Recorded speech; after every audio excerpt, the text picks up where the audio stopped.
Opisyal nang giabrihan ang kasaulugan sa Panabo City Sports Festival 2024. Diin nagtapok ang mga delegado sa 13 ka mga sports tournaments sa kalihukan nga gipahitabo sa Panabo City Gymnasium.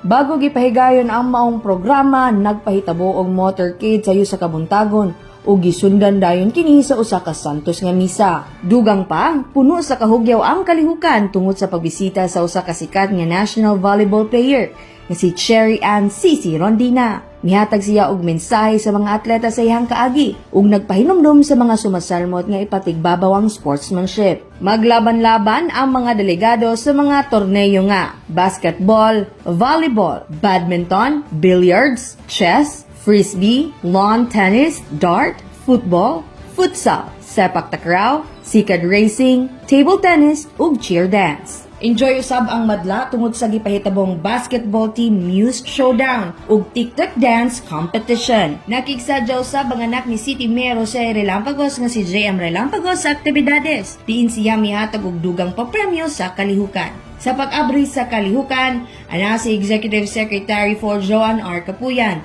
Executive Secretary 3 Gerald Capuyan, ug Sports Coordinator Ryan J. Riquidan. Kauban sa kamera si Michelle Gentiles ug Neil Clemente.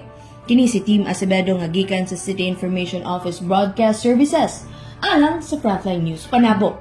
Importante, informed.